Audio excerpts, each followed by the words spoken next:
Intrigan, asombran y entretienen. Transmitidos durante generaciones por vía oral, la narración mágica de historias sobrevive hasta nuestros días como alimento para el alma. Pero, ¿qué es un cuento realmente? ¿Cómo se originaron? ¿Hay elementos encriptados dentro de ellos? Todas estas respuestas las iremos develando a continuación. Así que prepárense, porque partiremos en busca del poder de los cuentos tradicionales. Los cuentos tradicionales son narraciones fantásticas, cuya finalidad era entretener y a su vez transmitir una enseñanza moral elemental. Una de las cosas que los hace especiales es haber sido puestos a prueba durante generaciones, desde hace cientos de años hasta llegar hasta nuestros días.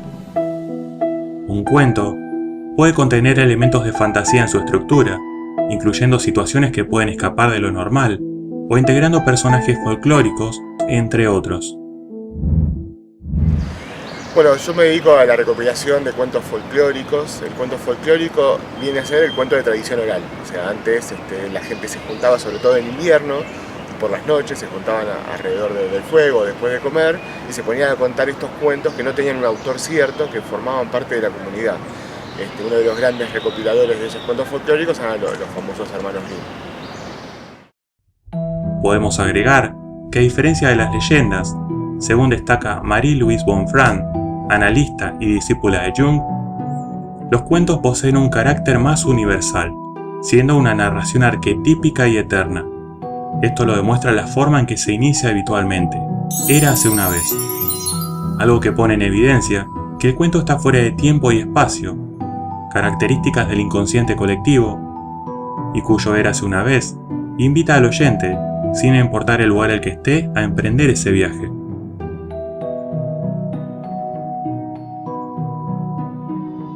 Las teorías acerca del origen de los cuentos tradicionales son numerosas y no están del todo claras, pero se cree que pudieron tener su origen en Asia y de allí viajar a Europa, utilizados como un medio para transmitir sabiduría por vía oral. Bueno, antiguamente digamos que la cultura, la historia se transmitía a través de los cuentos. No había una escuela popularmente como la hay ahora, que todos los niños van a la escuela, sino que había siempre una figura. En África era, por ejemplo, el griot, en España era otra figura parecida al griot, y bueno, en los indios de América, del norte de América y también del sur, pues siempre había una figura, un chamán, que aparte de curar y de sanar, pues también contaba historias y iba transmitiendo de generación a generación toda la historia y toda la sabiduría de su cultura. De esta forma los cuentos se fueron modificando con los años, dejando atrás sus características folclóricas sobre un lugar o suceso determinado, por lo cual pasan a tener un carácter universal. Originalmente, estaban orientados a un público más adulto, contrariamente a lo que se cree, y la figura del cuentacuentos era esencial para contar estas historias. Marie-Louise Bonfrant afirma que nuestros ancestros habían hecho algo tan magnífico en la elaboración de cuentos que habían logrado crear nada más ni nada menos que sueños programados. Y con esto es preciso indicar que se refiere a que los mismos, desde su composición, tienen una capacidad transformadora y beneficiosa, tanto para el que lo cuenta como el que lo escuche. Los cuentos tienen diversas capas de interpretación, tocándonos si se quiere, incluso en un nivel infantil de la mente. Funcionan además de manera terapéutica y poseen muchos otros aspectos positivos. Bueno, en este momento el auge de las comunicaciones electrónicas o cibernéticas, como la queramos llamar, es importante el hecho de volver a comunicarnos como nos comunicamos antes, el hecho de contar una historia, a nuestros chicos antes de ir a dormir, y de contarnos una historia también entre nosotros. Ahora digamos, los cuentos han sido reemplazados por las anécdotas, cuando nos juntamos con amigos, los chistes, pero bueno, antes tenía como un carácter un poco más formal. Pero es importante recordar nuestras raíces, recordar esas historias que que pasan a ser clásicos. O sea, los clásicos son los cuentos que nunca pierden vigencia, que siempre son actuales. Y aparte, bueno, hay algunos autores que sostienen que detrás de esos cuentos folclóricos se esconden grandes verdades, grandes enseñanzas de la humanidad. Según Carl Jung, médico suizo y figura clave de la psicología analítica, en los cuentos tradicionales, al igual que en otras expresiones culturales, se pueden encontrar arquetipos, y que encarnan preocupaciones vitales del ser humano. El cuento de la Cenicienta, por ejemplo, trata de arquetipos como el abandono y la opresión. Sin embargo, el poder transformador del cuento radica muchas veces también en la resistencia ante las adversidades o incluso el propio final feliz, que representa la esperanza tras la lucha y que prepara de manera inconsciente a quien lo escucha para los abates de la vida real. Esto podemos encontrarlo en el conflicto que supone la ruptura que aparece en estos cuentos y que se ve reflejado en las madrastras, ogros, entre otros. Todos personajes unidimensionales, al igual que los héroes o personajes secundarios, que llegan de manera directa al oyente y le permite formar una preparación psicológica y emocional óptima.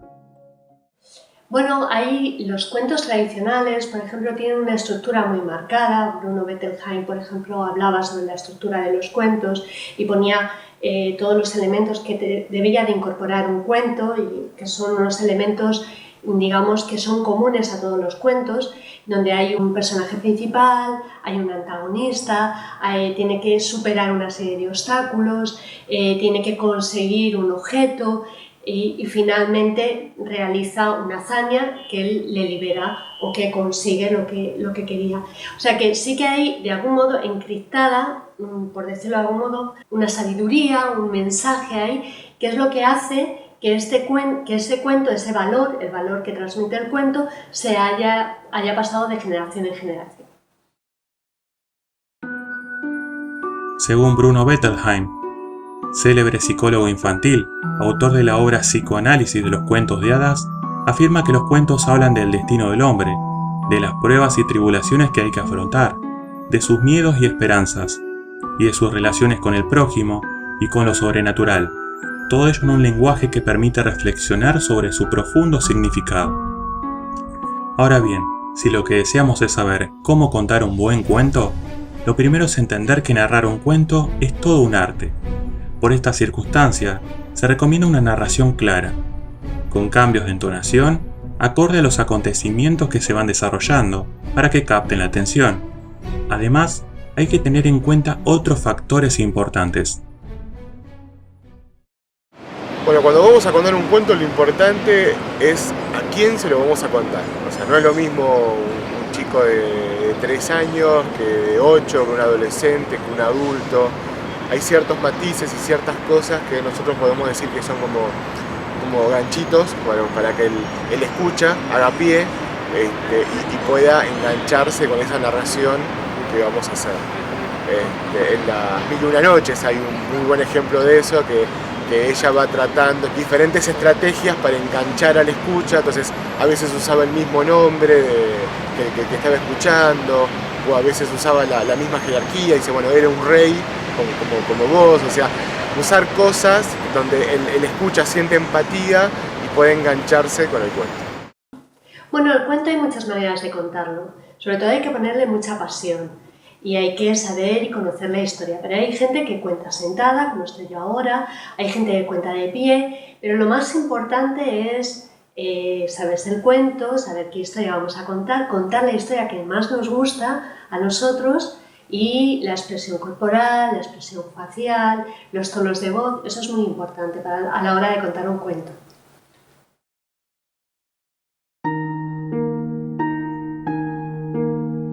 Para finalizar este recorrido, me despediré de ustedes con una frase de la autora Clarissa Pinkola Estes.